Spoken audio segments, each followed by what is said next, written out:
Bonjour et bienvenue dans Plume Relax, le podcast méditatif de la Plume de Poudlard.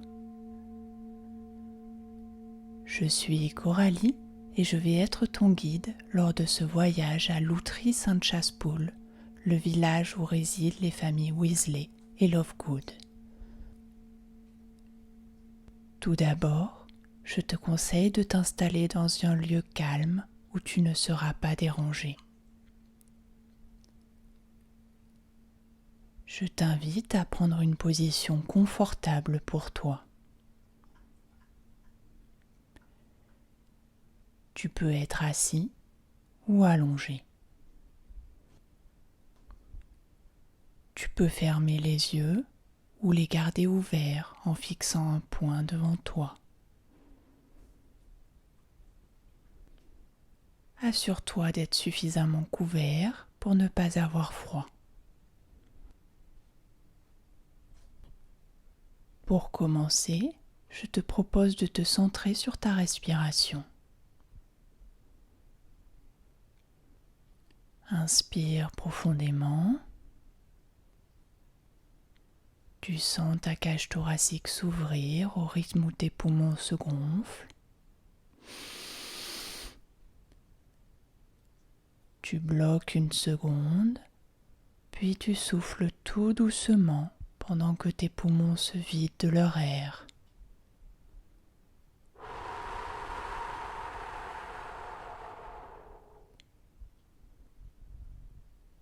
Puis tu recommences. Tu inspires lentement. Tu bloques. Puis tu souffles tout aussi lentement.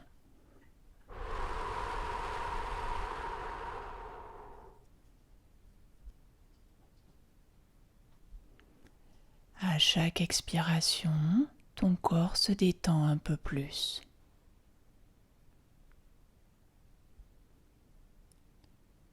Les tensions s'effacent, les tracas s'éloignent, les muscles se détendent. Chaque respiration te permet de te centrer un peu plus sur toi-même et de t'ancrer dans le moment présent. Cette méditation est une bulle de sérénité et d'évasion. Rien à faire, rien à penser. Laisse-toi juste guider par ma voix.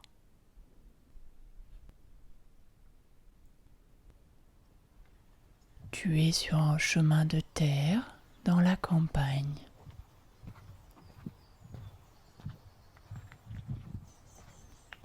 Des champs et des bois entourent ce petit chemin caillouteux.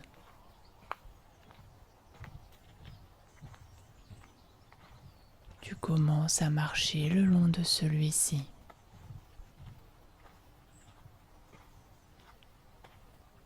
L'air est chaud sans être étouffant.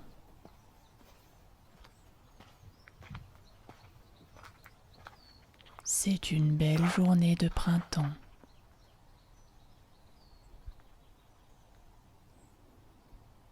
Un petit nuage de poussière et de terre entoure chacun de tes pas.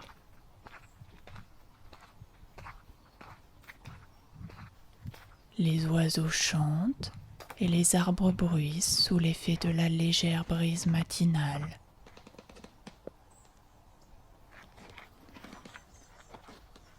Tu aperçois à ta droite une petite mare avec quelques canards barbotant dans l'eau. À ta gauche, un hangar en tôle fait de l'ombre à une petite voiture bleu ciel.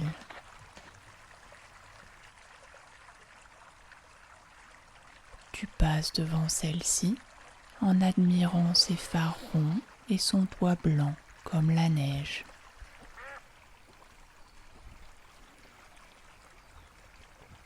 Au bord du chemin, un panneau en bois porte l'inscription « Le Terrier ».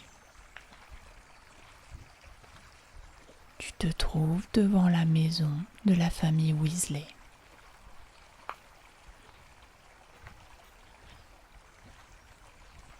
Celle-ci ressemble à une maison moldue carrée, mais des étages ont été montés par-dessus le toit rouge comme s'ils étaient sur pilotis.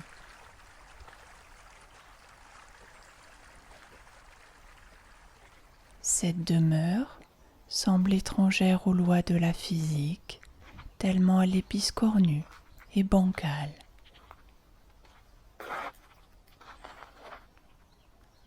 Tu traverses le jardin dont les herbes folles te chatouillent les jambes.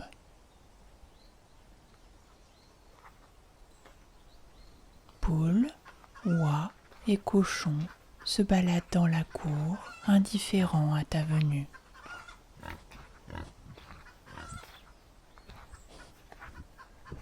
Tu t'approches de la porte d'entrée en bois.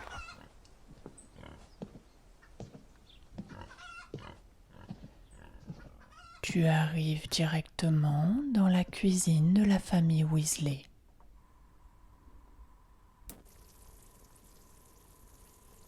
La pièce est toute en bois jusqu'au plafond avec ses poutres apparentes.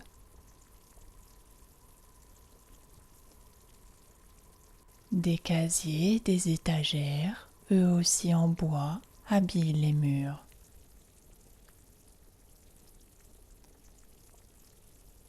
Ils sont pleins de vaisselle et autres bric-à-brac.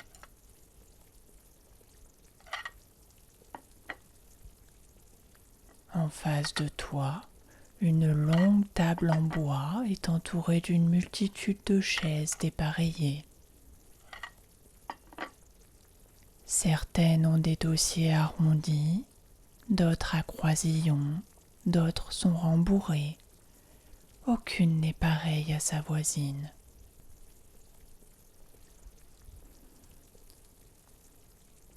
Une odeur délicate de vanille flotte dans l'air.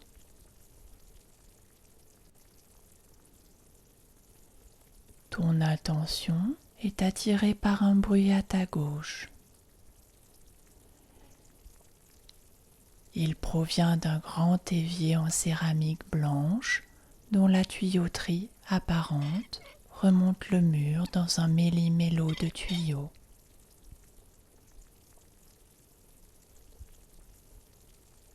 À l'intérieur de l'évier, une brosse ensorcelée frotte une casserole sale.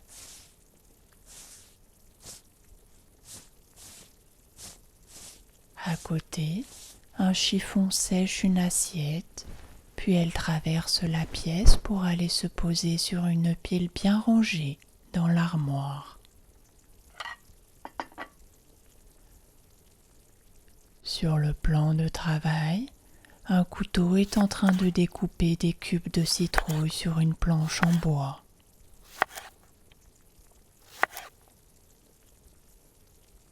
Tu longes le plan de travail sur ta gauche et tu découvres la partie salon.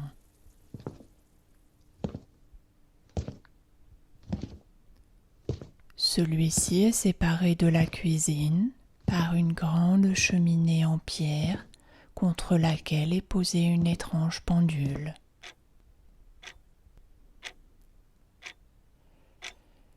Chaque aiguille arbore la photo d'un membre de la famille et indique dans quel lieu il se trouve à ce moment précis.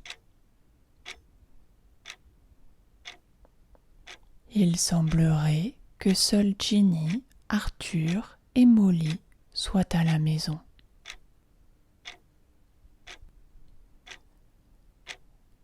D'ailleurs, tu aperçois Madame Weasley avec sa robe en laine tricotée, assise dans un des fauteuils dépareillés du salon.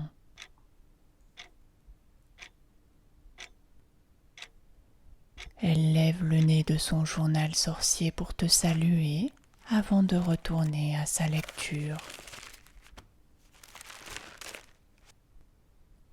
À côté d'elle, des aiguilles ensorcelées tricotent un châle multicolore.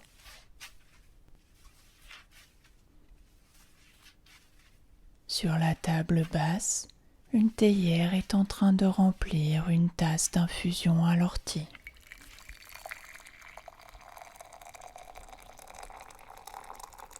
Tu contournes l'escalier et tu arrives sur la dernière partie du rez-de-chaussée, un espace réduit qui semble servir de lieu de travail à Monsieur Weasley.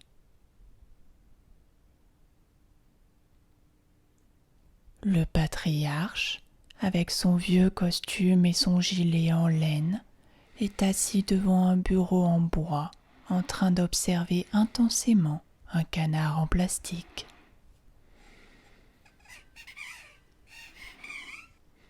Un livre intitulé « Vie domestique et habitudes sociales des moldus britanniques » sort alors de l'étagère pour venir se poser sur le bureau à côté d'Arthur, qui n'a toujours pas remarqué ta présence. Tu fais quelques pas en arrière et t'engouffres dans l'escalier en bois pour accéder aux 5 étages de la maison.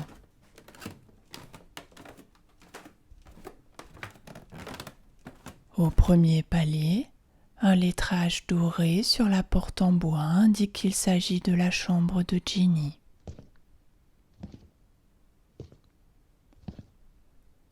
Tu toques et tu entres pour saluer la jeune femme.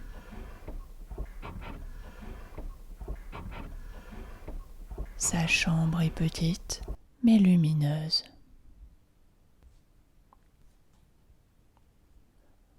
Au-dessus de son lit, des posters des Bizarre Sisters côtoient ceux des joueuses de Quidditch de l'équipe des Harpies de Holyhead.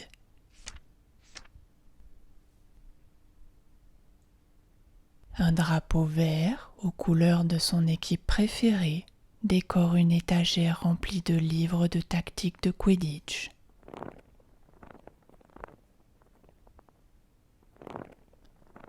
Aussi, un balai volant est posé dans un coin de la pièce.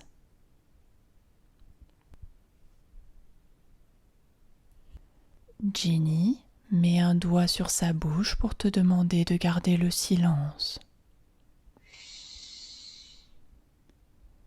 Molly ne veut pas de balai magique dans les étages.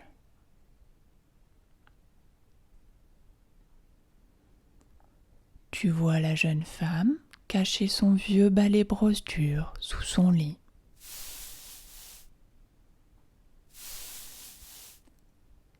Elle adopte alors un visage innocent que seuls trahissent ses yeux pétillants de malice.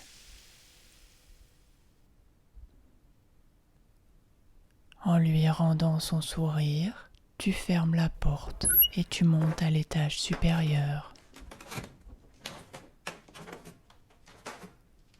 Celui-ci regroupe les chambres des jumeaux et de Percy.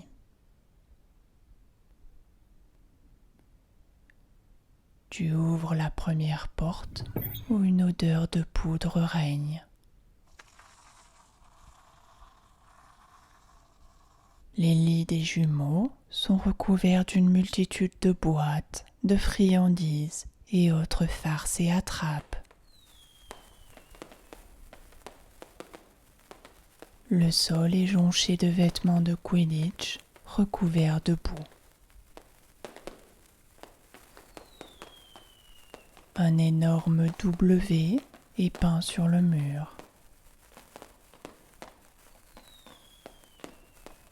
Des oreilles à rallonge sont rangées dans un chaudron posé à même le sol. À côté, un jeu de cartes s'échappe en courant d'un chapeau de forme.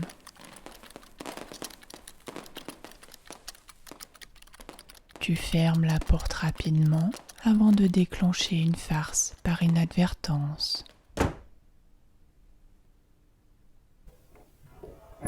La chambre d'à côté est beaucoup plus austère et rangée. Le lit est fait au carré. Les livres sont bien alignés sur le bureau à côté d'une plume parfaitement entretenue. Pas un grain de poussière sur le sol.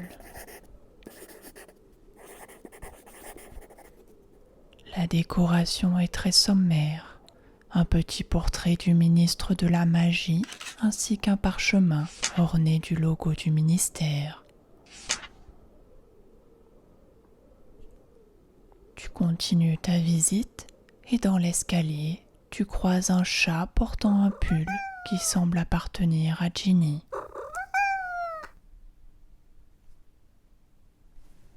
Au 3e étage se trouve la salle de bain ainsi que la chambre des aînés, Bill et Charlie.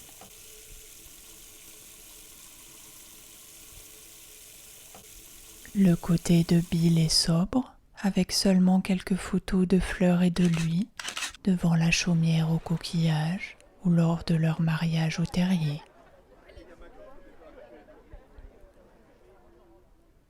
L'espace de Charlie est tapissé de dessins de dragons et de parchemins reprenant les caractéristiques de chaque race.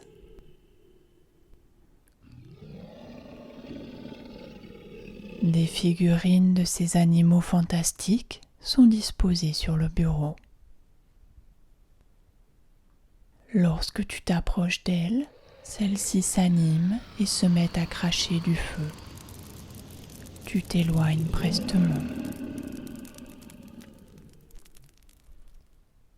Tu continues ton ascension et tu t'arrêtes devant la porte de la chambre de Arthur et Molly au 4e étage.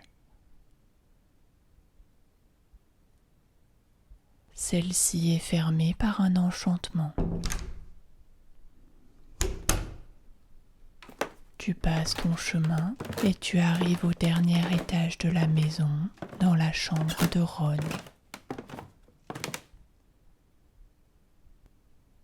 Elle est décorée d'affiches des canons de Chudley et de bannières de la maison Gryffondor. Sa malle de sorcier est renversée dans un coin de la pièce et laisse échapper des vêtements froissés. Une collection de cartes choco-grenouilles traîne sur le lit.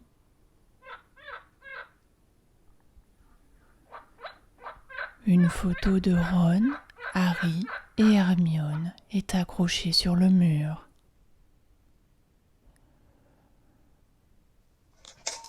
Devant la fenêtre, une cage abrite un minuscule hibou gris. Coxigru y est en train de déguster sa friandise préférée, le Miam Hibou. Ton attention est attirée par une trappe au plafond. N'y grimpe pas. Elle donne accès au grenier où vit la goule.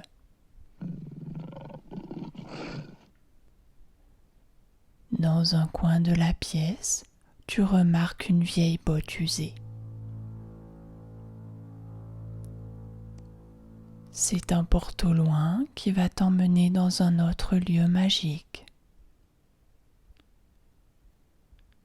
Lorsque tu te sens prêt, attrape la botte et laisse-toi transporter par magie de l'autre côté du village.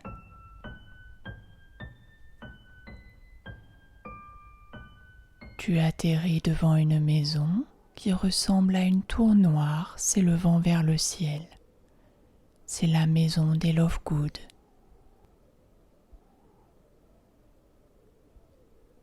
Tu t'approches du portail permettant l'accès au jardin.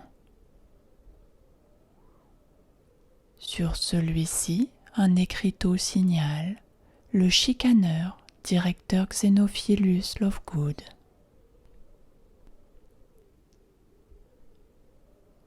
Un chemin de terre serpente dans le jardin jusqu'à la porte d'entrée.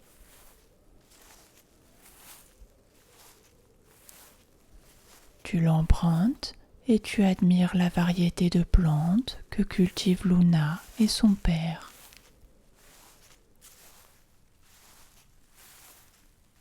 Des géraniums géants bleus, dont le cœur ont des dents, côtoient des buissons ardents aussi chauds que de la lave sortie d'un volcan.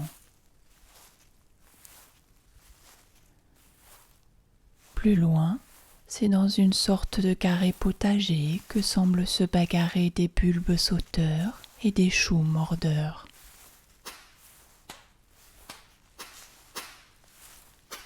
Arrivé devant le perron, tu vois qu'il est entouré de buissons dont semblent s'envoler de gros radis.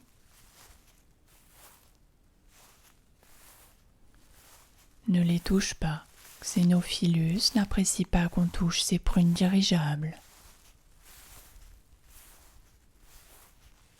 Tu t'approches de la lourde porte noire pour actionner le heurtoir en forme d'aigle.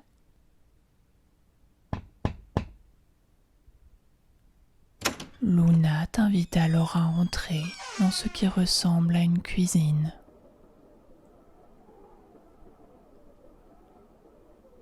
L'air est chaud à l'intérieur et une odeur d'herbe aromatique vient te chatouiller les narines.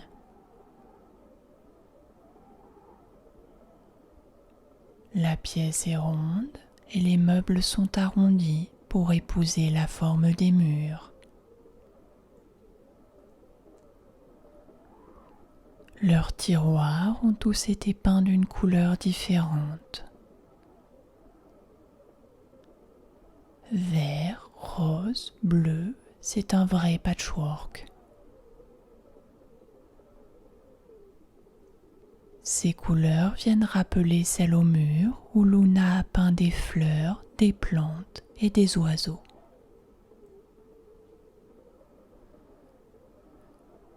Contre la fenêtre, un évier en pierre déborde de vaisselle sale.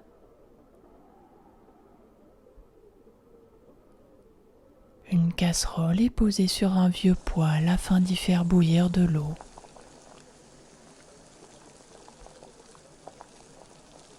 En plein centre de la pièce, un escalier en fer forgé monte en colimaçon vers les étages.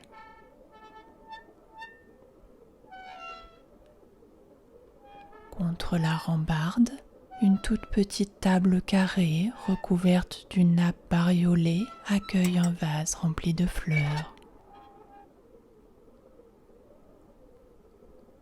Un petit bureau avec une vieille machine à coudre viennent compléter le mobilier.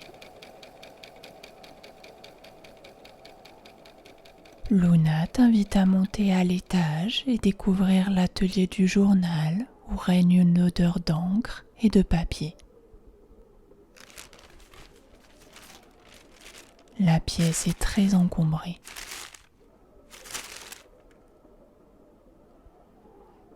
D'un côté, de vieux fauteuils rembourrés semblent faire office de salon.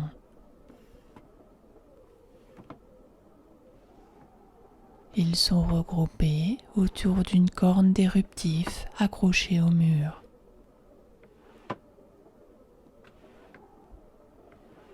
Le reste de la pièce accueille l'énorme presse à imprimer du chicaneur. Chaque guéridon et autres petits meubles croulent sous les centaines de journaux, formant des piles plus ou moins bancales.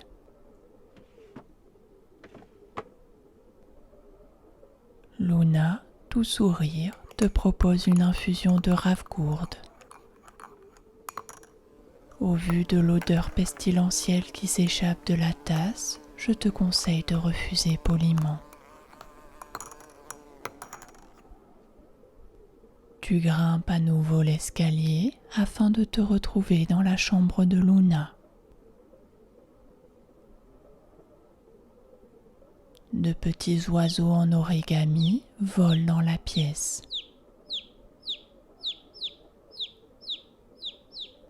Au plafond, 5 magnifiques portraits sont peints. Ce sont ceux de ses amis, Harry, Ron, Hermione, Ginny et Neville.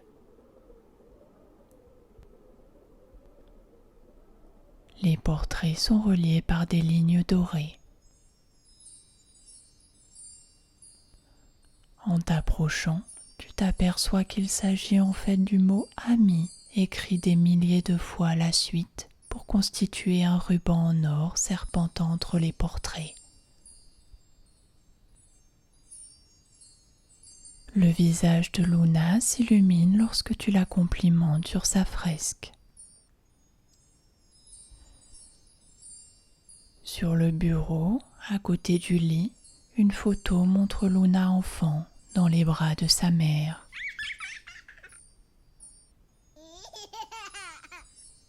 Un dessin de Sombral est inachevé sur le bureau.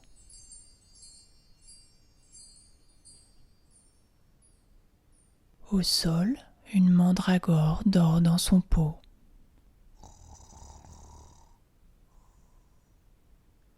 À côté, une vieille botte crasseuse est posée sur un tapis qui ondule de mécontentement.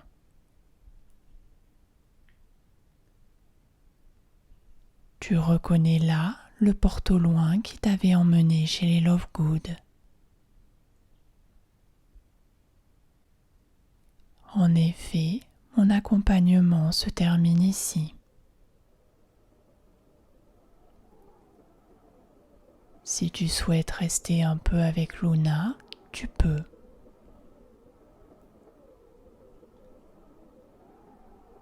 Lorsque tu te sentiras prêt, il te suffira de toucher la botte et de revenir progressivement dans le moment présent.